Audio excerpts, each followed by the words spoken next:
Welcome back sa aking YouTube channel, Jeremy's TV, Manila. Anyway guys, wala nang invite o libre lang, tulong mo na lang din sa kapwa mo. Alright, thank you very much po. So ang topic natin ngayon, for today's reflection, o ang magandang balita sa ating buhay, abala ka ba? Sobrang busy mo ba sa pang-araw-araw na yung buhay?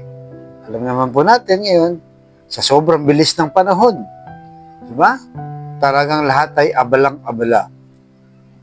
Lalo na ngayon, patapos na yung January 2025. Parang kailan lang, kaka-New Year lang, di ba?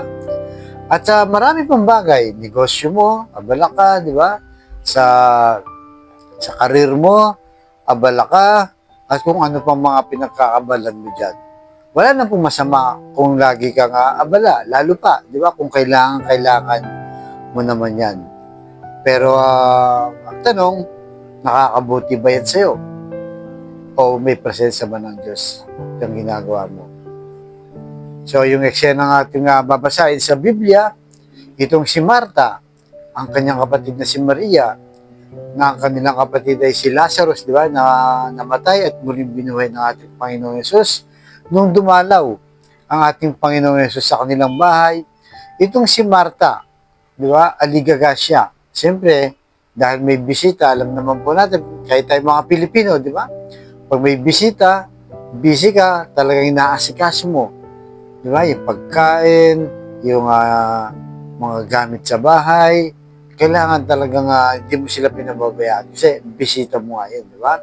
So, itong si Marta, siyempre sa sobrang kabisihan niya, kung ano-ano ginagawa dahil paglilingkod nga yan. Kasi nung unang panahon, yung babae po, walang masyadong papel o walang karir sa mundong ito, di ba? Talagang tagapaglingkod lang sila sa kanilang asawa at sa kanilang mga anak at sa bahay nila. So habang itong si Marta ay abalang-abala, nangangaral na ang ating Panginoong Yesus, di ba? Sa kasamang kanyang mga apostol.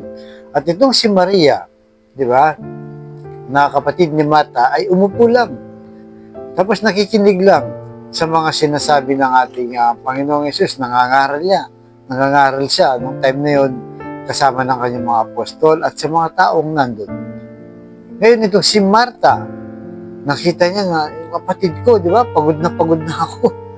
Natataranta na ako dito sa kakasikaso sa ating Panginoong Yesus at sa mga taong dumating dito. Hindi man lang tumutulong. Yan, nakaupo lang siya. Nakikinig lang sa Panginoon. Kaya itong si Marta, nagreklamo na. Sabi na sa ating Panginoong Jesus, Guro, sabihan niyo nga po yung kapatid ko, ako dito yung abalang-abala na, talagang busy-busy po. Ang dami kong ginagawa samantalang siya ay nakaupo lang at nakikinig sa iyo. Kaya ang sagot ng ating Panginoong Jesus sa Lucas chapter 10 verse 41 to 42. Ngunit sinabi ng Panginoon sa kanya, Marta, Marta, nababalisa ka at abalang-abala sa maraming bagay. Ngunit, iisa lamang ang kailangan. Pinili ni Maria ang mabuti at ito'y hindi aalisin sa kanya. So guys, napakalinaw po, di ba? Parang sinabi ng ating Panginoon, sobrang busy mo. Itong pinangangaral ko ay mabuting balita. Kaya yung kapatid, itong si Marta, ay pinili niya yung mabuti. Dahil dyan, hindi aalisin sa kanya. Parang sa tayo, di ba, sa sarili nating buhay. Halimbawa, tinawag ako ng Panginoon Jesus, sabi niya, Jeremy, masyado kang abala sa mga bagay dito sa mundo, pero nakalimutan mo na ako. Di ba? So, marami po ganyan na sa atin ngayon, lalo na sa modernong panahon, di ba? Sa bilis nga, ng takbo ng buhay. Minsan yung nagtatrabaho, maabot pa ng 12 oras. OT ng OT, di ba? Kinabukasan, ganun na naman. Yung negosyo doon, negosyo dito. Talagang puro transaksyon ang ginagawa sa buong maghapon. Wala nang ginawa, kundi araw-araw ganyan na po. Pero ang tanong, siguro hindi naman po masama dyan. Di ba, hindi naman masama yung ganun kabisi, lalo na kung para sa pamilya mo naman. So, hindi masama. Pero ang tanong, yung ginagawa mo ba ay hindi aalisin sa'yo? Di ba? Yung career mo, halimbawa, isa kang teacher, isa kang engineer, isa kang doktor, o kung ano pa mang profession o pinagkakabisihan mo. Paano kapag nag-retire ka na? Di ba? Kasi darating din sa puntong yun na magre-retire ka na. Paano kung hindi ka na tinatawag sa opisina ng engineer? Di ba? Hindi ka na sinasaluduan ng gwardiya. Di ba? Hindi ka na tinatawag na ma'am, sir, nung janitor. Wala na. Hanggang doon lang, di ba? So, ibig sabihin po, kailangan po, di ba? May paglilingkod din tayo sa Diyos sa ating ginagawa. Hindi lang talaga puro trabaho, hindi lang puro negosyo, hindi lang puro karir. Dahil darating nga yung araw, mawawala lang. Kumbaga, parang pinipili lang natin kung laging ganun lang ang buhay natin, pinipili lang natin ang dito sa lupa. O kumbaga, limit lang. Di ba? Kasi pag nawala tayo, hanggang doon na lang tayo yung katawan natin. Kahit gaano pa karami ang iyong kayamanan. Kaya kung pipiliin mo yung may eternal o yung buhay na walang hanggan, sisikapin mo, di ba, sa bawat ginagawa mo ay kasama mo o ang presensya ng Diyos, ng ating Panginoong Yesus ay nandyan yan.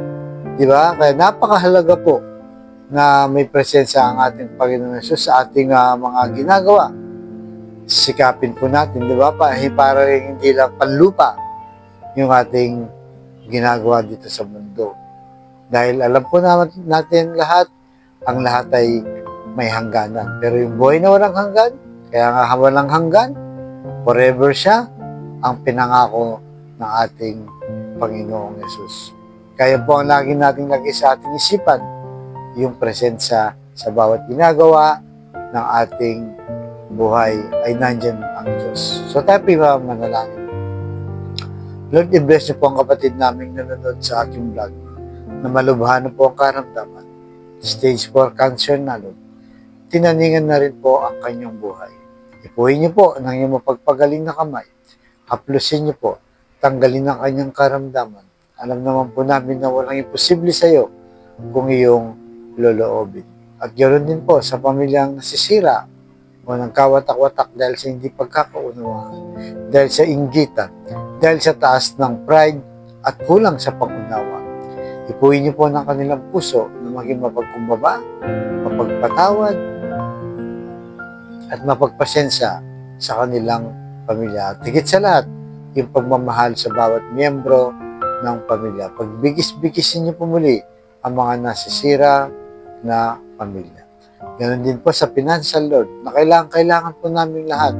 Lalo na po, yung kapatid namin walang-wala. Ultimong pambili ng 1 kilo lang ng bigas. Pinaproblema pa, Lord, kung paano iraraos ang kanilang pamilya. So, i-bless niyo po kami hanap buhay para sa aming pamilya. At patawarin niyo po kami sa aming mga kainahan at kasalanan. Ang lahat ng ito yung hiling namin sa matamis na pangalan natin, Panginoong Yesus. Amen. Amen. To God all be the glory. Sa ngalan ng Ama, ng Anak, ng Diyos, Espiritu Santo. Amen. Thank you very much po.